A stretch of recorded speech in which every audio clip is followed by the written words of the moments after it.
It's not the valid loss that blows the account. It's what you do after the valid loss that matters. Everyone thinks you can do it in like 6 months or a year. I was trading maybe for like the first 3.5, 4 years where I was just consistently losing and failing and blowing accounts. I got into it the correct way, but for just so long, I was doing the wrong things. Revenge trading, overexposing, therefore more losses and more psychology problems. I could see in my journal, it was literally the data that was showing me. People think more trades, more profit, but you don't. It opens yourself up to more problems. It's what you do after the valid loss that matters. All right, folks, here we are on Trading Up. We've got Joe Trades in the house now. This guy's been around the traps, 8 years trading, 3 years profitable. This guy's hitting some big numbers with his prop firm payouts. We're about to get an insight into what made him the trader he is today and what you can learn from that. So, Joe, welcome to the show. Whereabouts are you based at the moment? How's it going, mate? I'm currently in Georgia, but like I say, I do travel about here, there, and everywhere. I'm in a different country every month right now, so. Yeah, currently here. Fantastic stuff. Enjoying the heat wave over there in Europe, no doubt. Yeah. Right. Yeah, so it's like mid-20s. Mid-20s. Oh, not too bad. Not too bad. Let's dive in for the guys here, right? So you've been through what it sounds like the typical trader journey. You know, everyone thinks you can do it in like 6 months or a year, and it took you, let's do the maths, 5 years to get to the point where you were profitable and getting payouts and stuff. Talk us through that 5 years and what can the guys, girls listening to this learn from that? Sure, yeah. So I started trading or getting into the markets when I was 18. I'm 26 now. And when I first started, you know, I got in for the same reasons as most people. They want that sort of quick money. And I didn't really get into the Signal group chats where you putting money into brokers and losing it that way. I got into it the correct way. But for just so long, I was doing the wrong things and just losing consistently. So it wasn't that I was in this sort of like vicious cycle of Signal group to Signal group. I was doing it the correct way, but just doing the wrong things. And I would say, you know, I wasn't consistently losing for 5 years. I was trading maybe for like the first 3.5, 4 years where I was just consistently losing and failing and blowing accounts, like the normal stuff. But I would say for like maybe like 6 months to 12 months as well, I was sort of in that break-even stage where I wasn't winning or I wasn't losing. I was just like doing nothing, just winning some, losing some, but not as I was for that first 3 to 4 years. And in that stage, you know, I was getting a few payouts, but I still wasn't making more than I was losing. Okay. And only, you know, once, you know, we'll dive into these deeper, only once I started doing some little tweaks and started sticking to my rules more consistently, that's when I started making more money and obviously getting profitable month in, month out. Hey folks, what a view behind me. I'm at Black Bull Markets headquarters here in Auckland, New Zealand. Speaking of views, you can get TradingView paid plans for free at Black Bull Markets, saving you up to $600 a year. That's right, get either the Essential, Plus or Premium plans absolutely free, and all you need to do is trade from one lot a month at Black Bull Markets. And you can also get a 100% deposit bonus for your first deposit up to $1,000. All you need to do is click the Trading Nut link in the description below. And so there must have been some realizations along the way, right? You know, realizing, okay, I'm now break even. And then what's the next step to being profitable? And it's like that kind of, you know, come to Jesus moment of I am profitable. How do I even deal with that? Like after so many years of struggle, there must be some kind of mental barrier you need to pass to get through that as well. So the first one, break even. How did you kind of wake up one day and go, oh, damn, I'm a break even trader? What were you doing differently? It's more of just sticking to the plan more consistently. And a few things that I started to do when I was in that losing stage is I could see in my journal, I could see in my back testing and forward testing that I was consistent and my win rate was there, my risk to reward was there. If I put it through simulators, I was passing challenges each month. The only thing that was stopping me from being a losing trader to break even to then becoming a winner was over trading, revenge trading, and exposing myself to more trades. You know, when I was exposing myself to more trades outside of back testing, forward testing, and, you know, sticking to that 1 to 2 trades as you do on paper. When I was exposing myself to more trades, that's when I was opening myself up to more problems and therefore more losses and more psychology problems. So, you know, revenge trading, you know, overexposing and effectively blowing accounts. And that was the thing that really changed it for me, was, you know, sticking to 1 to 2 trades, but sticking to 1 to 2 valid trades. Yeah, because the over trading thing, I think, trips a lot of people up, right? And they kind of go, well, if it's the same setup and I've already taken 2 of them, and maybe you lost the first 2 and you go, oh, I've got another setup, or I've got another 2 setups. Why does it fall apart in your mind?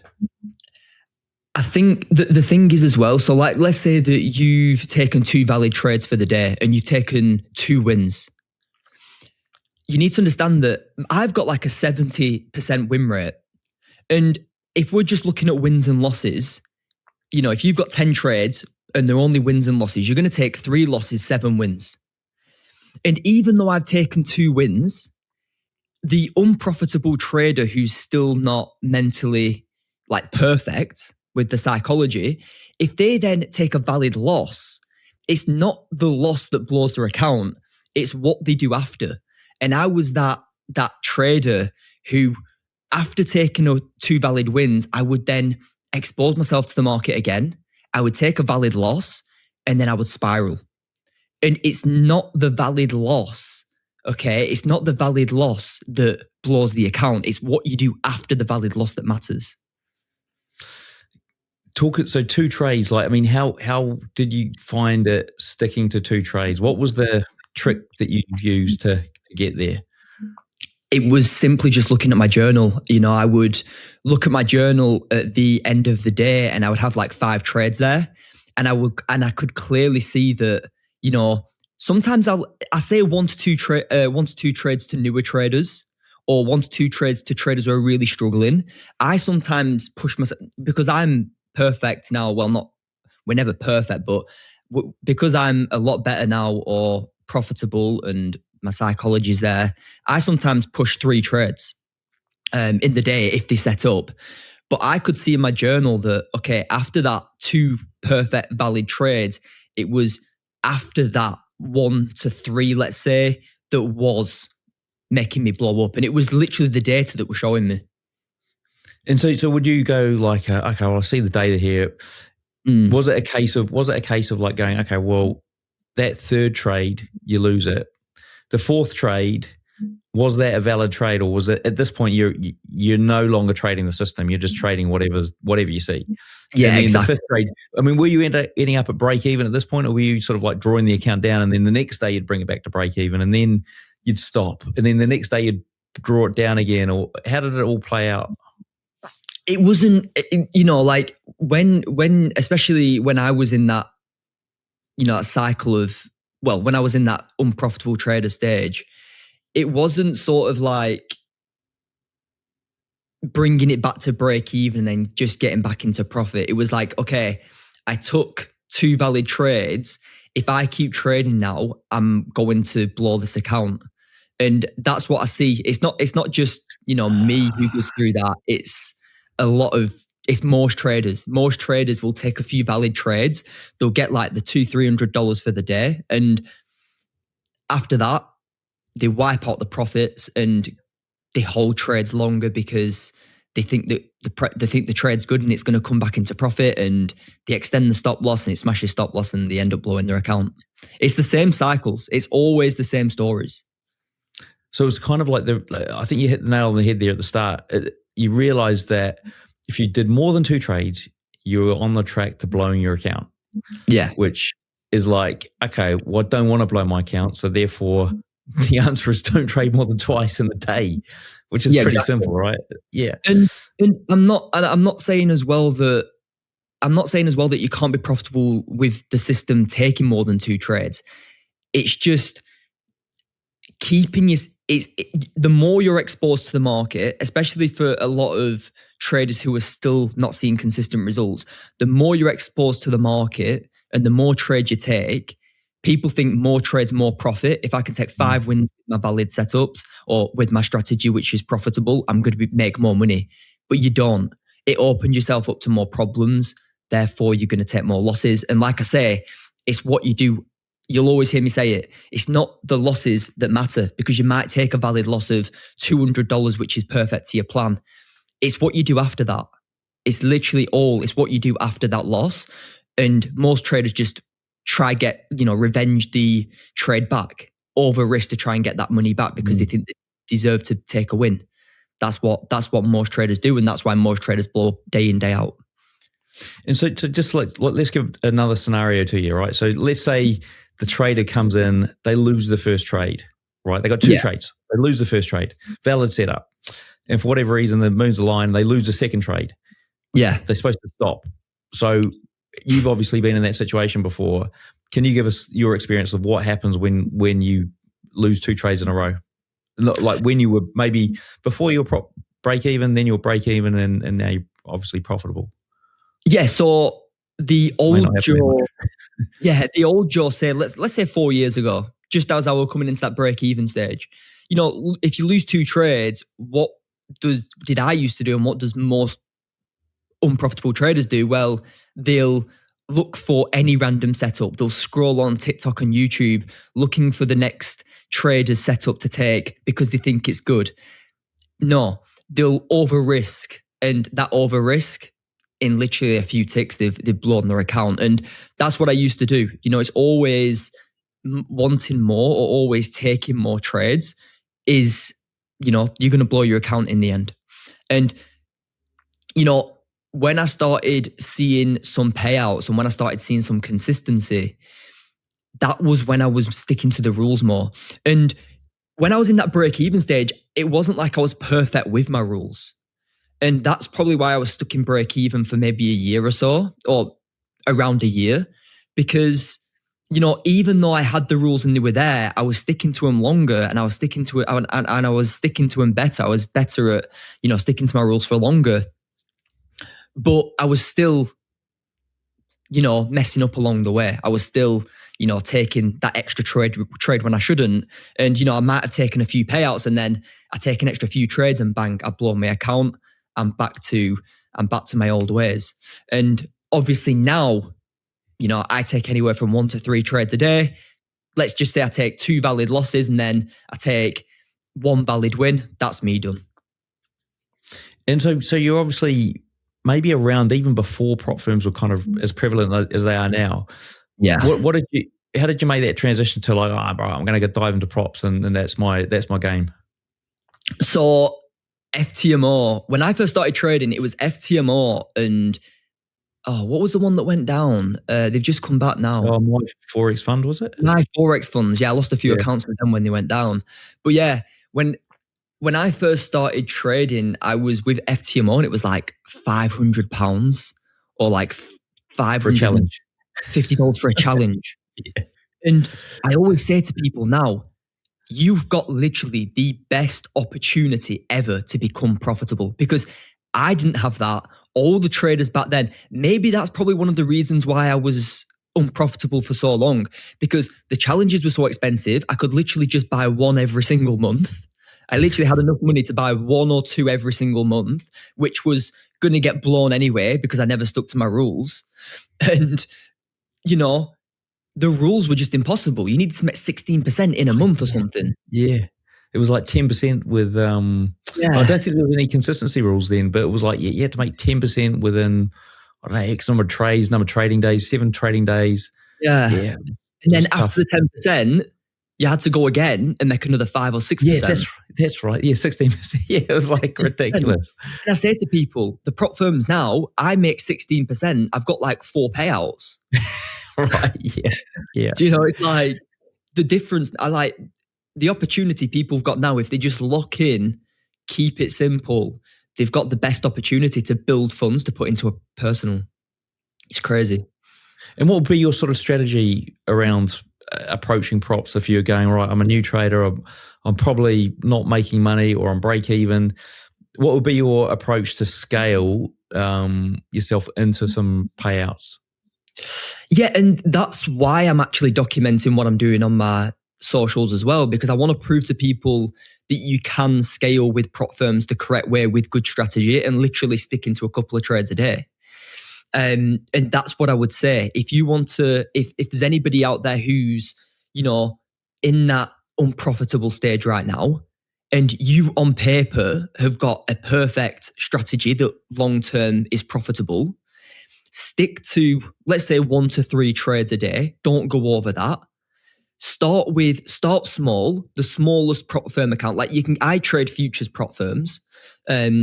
Futures prop firms, you can get like 25, 50K account for like $50 now, which is amazing.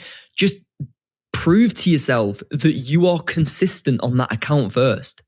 You don't need to go link 10, 15 accounts like you see me do right now. You don't need to do that. That comes later on down the line. Prove yourself that you can make that 6% to pass the account on a 25K or a 50K account, and then scale gradually. You don't need to scale so quickly. I see so many traders getting 5 direct accounts, spending $1,500, blowing them, saying trading's a scam. I'm like, your psychology is going to be so bad linking 5 accounts. Start small and scale slowly. I mean, futures is hard enough to get into anyway in terms of understanding how to put orders on and manage orders and all that sort of stuff. Exactly. Let alone adding accounts together and trying to manage it that way. So what about what we haven't touched on here is the strategy that you're trading and how you sort of come up with it, how you learned it. What were the foundations to what you do? I know it's something to do with ranges somehow. Yeah, so to keep it simple, my strategy is basically just finding a range in the market and using them levels and trading around them levels with liquidity. So I will find the 2 simple levels of recent resistance and recent support in the market, and I'll literally just wait for breakouts and rejections of them levels and trade into liquidity, which is normally the same day high or the same day low liquidity. It's really as simple as that. I trade from liquidity into liquidity and just use the levels to find my entries. It's quite cool because I mean, what I do like about that approach is people hate ranges, right? People avoid ranges. They don't like getting caught in ranges and all that sort of stuff. They don't see when a range comes. They don't know that they're in a range and all this sort of stuff. Whereas you're completely different. I think I had another gold trader on here ages ago who had the same approach. Literally find that range and then break out, retest, and get in. And so are you always break out, retest, or are you break out, get in? How do you make that call? Yeah, I don't trade retests. And the reason I don't trade retests is because it's very retail. And how I like to trade is into where retail traders' stop losses are, or into where most obvious areas of liquidity are. And if you're trying to, for example, trade a break and retest, a lot of the time what will happen is you'll get faked out or you'll get liquidated before the real move. So I like to trade with momentum on breakouts. I don't really, sometimes the candle will wick and touch the range, and that is kind of like a retest. Sometimes that'll happen, but I'm not looking, for example, like a rounded retest where price will break out, take it, break out, come back, rounded retest to then push higher. That's not something I do because it's very retail, and most of the time I'm in and out the trade before we've had that rounded retest. Yeah, I gotcha. Yeah, so you're kind of looking for a strength out of the range, and then if there's a retest, it's a wick. Exactly. And it's on its way. Yeah, I get you. And how on earth did you stumble on that? What was your holy grail moment on the strategy edge? So for me personally, I've always been in and out of communities, always been learning, always been especially when you're learning to trade, the best thing that you can do is try and learn as much as possible. Okay. And I'm not saying change strategies all the time, but I'm saying stick with something and just add to or take away if your journal tells you to do so. So for me personally, I was always, what I stuck to, obviously through like different mentors that I had, what I stuck to was like sort of trading liquidity. And then I started learning ranges. And then it all just came together, and it's all just developed through the journal, really. And like I say, adding stuff and taking stuff out that doesn't make sense, and basically just always keeping up with what the market's doing. Because at the end of the day, the market's always changing, and I want to be there. And if there's something in my journal that tells me, okay, Joe, right now, the market isn't, let's just say the market isn't retesting ranges. This is just an example. It's not something that I do. Let's just say the market isn't retesting ranges right now. I've said, okay, let's execute when it doesn't retest, if that makes sense. Just little things that you can see in the journal that's going to prevent you from taking more losses. And so, I mean, I could imagine a journal being quite, you mentioned it a couple of times here. It seems to be the thing that has got you through from, the struggling trader to the profitable trader. How did you do it in terms of, like, you're collecting a lot of information, you're having to distill it down, pick out what works, what doesn't. What was the key for you there? So for me, for my journal nowadays is, for example, weekly calls with the guys. I just put all my screenshots now, because I just put all my screenshots in a file and then go over them. I also put it on my socials and stuff every week. I break down my trades. That's sort of my journal now. But when I was in that stage of becoming consistent, it was more of, okay, I've got a spreadsheet here, and I'm not, like I say, I don't fully do this now, but I've got a spreadsheet, and I'll have buy, sell, the screenshot, and basically before and after screenshots showing me if I stuck to my plan 100%.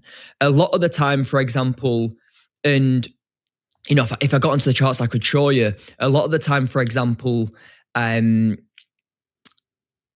would put in a screenshot, and there would be something that cropped up in the after screenshot every time that I could add as a rule. Right. And that is something that I've always done. And so do you think having that before and after shot is like critical from a piece of the puzzle versus just looking at the after shot and going, okay, well, I can see what it was before the trade, and after the trade it did this? What was the difference between the before and the after having the two shots? Oh yeah, it is key, because at the end of the day, before is going to show you why you entered, and you're going to be able to see things that's going to prevent you from entering in the future. If it is a problem in your entries, you can see if you've stuck to your rules, if you haven't. Because at the end of the day, that entry is the reason for getting in. And that exit, you can put stuff on like your management, how you took partials, where you closed the trade. Did you close out of fear, for example? Did you over risk? Did you manage incorrectly? So you can sort of learn a lot about yourself and your trading in both before and after. And I think they're both just as important as each other.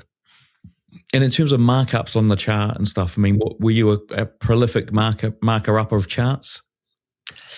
What, in terms of analysis, like loads of analysis? Like having like lines on there and notes and stuff like that, just so that you know what's going on, or was it more just visual? Yeah, I recommend having some notes on the charts for sure.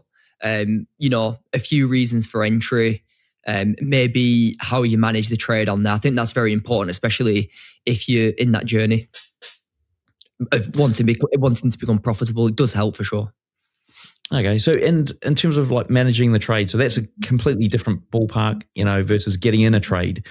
How did you come up with the best way to manage that and look for exits? Are they dynamic, or do you go fixed? So for me personally, I manage the trade quite mechanically. It's basically the same every single day. And the way I manage is, once I've entered a position, I've got two areas which I call my management points. And that is either a level or a high and low in the market. So as soon as price comes into a level or a high or low, I go break even. Because that management point is basically an area where price is likely to reverse from. If it continues pushing into my second area, I can take some partials. But at that first management point, I must go break even at least. And from a like break-even percentage point of view, what does that look like? Yeah, so to be honest with you, I don't really get that many break-evens, because what I tend to do is I would say like every 10 trades, I'll get like maybe 1 or 2 that hit break even. But a lot of the time, what I'll do is at that first management point, I'll take some partials. And then let's say that I take $100 off at partials. I'll put my stop loss to negative 100, just so it has a little bit more room. If it hits that negative 100, I'm effectively break even on the trade. But that little thing, even that I added, prevents me from taking more break evens. And the only way I actually found that or noticed that was looking at my trades before and after. Yeah, because it's interesting. I mean, like so many times, if somebody says, and if you don't dive into the detail, you don't get this detail that you've just given us, which is, you know, very critical. Somebody goes, "Oh, I just go break even." Yeah, most traders are going, "Okay, well, that means you've moved your stop above your entry line," and most often than not, that will get tapped. Right? Why is that? Because everyone's entering there, because all the good traders are entering there, and then all the limit order traders are going, "Well, that's now a limit order, and I'm going to enter there as well." So they're coming back, tag the limit orders, and off it goes, which is your break even point. So it is a critical element to see that. I'll take the 100 and I'll put my stop to 100. Now I'm break even, but my stop isn't at break even. I love it. Awesome. A lot of the time as well, because I'm trading with momentum and I'm trading away from liquidity, you know, 90% of the time, it's pushed so far away from break even that I'm comfortable to go break even fully. Like actually put my stop loss to entry. As you know, I've interviewed hundreds of traders trying to find out what makes them tick and how to get that mindset 100% on point. None of them really gave me the solution, so I ended up creating it myself. It's called TRADERZEN. It's an app that you can use yourselves, and it covers things from affirmations, subliminals, hypnosis, NLP, breathwork, you name it, all tied into a micro trading journal, which is going to help you find out what you're struggling from, spot those mistakes, and then fix them in real time. And then every week, every day, you'll be on point with your trading. Trust me, it's improved mine tenfold. If you want to check it out, there's links in the description, or you can hit the QR code on screen. And what about like, what markets, can you just like list off the markets you trade and the timeframes you look at and enter in on? Yes, I trade just Gold and Nasdaq. Literally just Gold and Nasdaq. And I don't trade higher time frames. I trade the 15 and 30 mainly, maybe the hourly sometimes. But yeah, 15, 30, sometimes the hourly. I don't really trade like the daily or weekly. I like to just get straight to it on the 15 and 30. Right. Okay. And so you're analyzing the 30 for an entry on the 15, or are you just going, I'll look at either chart for what I'm looking for?